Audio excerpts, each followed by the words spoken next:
आइए इंग्लिश में लिखे स्टोरी को हिंदी में समझे। यह moral story 365 publication, Manoj publication जो पब्लिशर हैं वहाँ से लिया गया है। Manoj publication book 365 moral stories. Second stories की आज बात करने वाले हैं। Title name the foolish disciples, यानी मूर्ख शिष्यों। तो let's get started. Once upon a time, एक समय की बात है। वंस अपॉन अ टाइम, एक समय की बात है। There was a very learned saint, यानी संत, साधु। एक साधु थे जो बहुत ही विद्वान थे, ज्ञानी थे। ही वॉज नोन, नो का भीतरी है यानी पास passive voice. He was known यानी उन्हें जाना जाता था।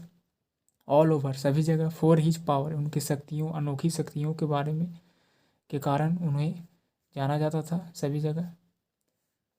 मतलब प्रख्यात थे, जाने माने व्यक्ति थे, संत थे जो कि विद्वान थे।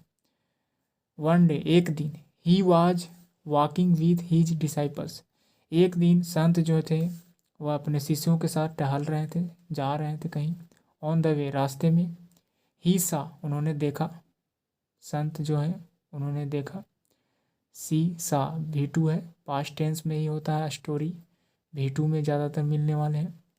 अ पॉन्ड, उन्होंने एक पॉन्ड देखा, मतलब कि एक तालाब देखा। फुल ऑफ फिश, जो मछलियों से भरा हुआ था। ही स्टॉप्ड देयर, और उन्होंने यानी कि संत ने रुके वहाँ। देयर, वहाँ। ही काउट, और उन्होंने पकड़ा। कैच, काउट V2 है। सम फिश, कुछ मछलियों को पकड़ा।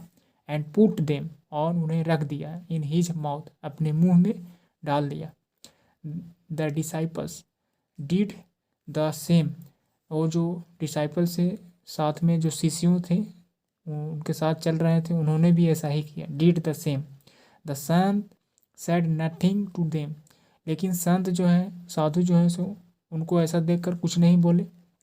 एंड आफ्टर सम टाइम, कुछ समय के बाद, सम टाइम कुछ देर के बाद, मूव्ड अहेड, अहेड यानी कि आगे बढ़े। देन, तभी। दे रीच्ड अनदर पॉन्ड, और एक दूसरे, अनदर पॉन्ड, एक दूसरे तालाब के पास पहुँचे। देयर वर नो फिश, जहाँ कोई मछली नहीं थी। द संत स्टूड नियर, यानी कि जो संत से खड़े हो गए। नियर, नज़दीक। द वाटर, यानी कि वह तालाब जो था पानी के पास खड़े हो गए। एंड थ्रू आउट, और क्या किए। द फिश, यानी मछली को बाहर निकाल कर मुँह से और उस तालाब में, पानी में फेंक दिए। विच ही हैड swallowed, swallowed मतलब होता है कि निगल जाना, पी जाना, जो कि निगले हुए थे, यानी कि जो मुंह में डाल रहे थे मछलियाँ को, उस मछलियाँ को क्या किए। थ्रू आउट, यानी कि फेंक दिए उस पानी में। द फिश, यानी कि जिस मछलियाँ की बात हो रही है, खास है, द लगाया गया, यानी कि पहले से इसका मेंशन किया गया, इसलिए द फिश, यानी कि जो मछलियाँ वर अलाइव, जो तो क्या थे, जिंदा थे। अलाइव मतलब जीवित थे।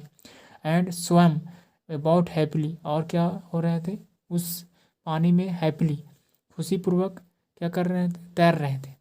The disciples also through out, ऐसा देखते हुए मूर्ख यानी कि जो शिष्य थे उन्होंने भी ऐसा ही किया, और यानी मछली को पानी में डाल दिए। बट, लेकिन, दोज फिश, उनके मछलियाँ जो थे, हैड डाइड, जो मर चुके थे।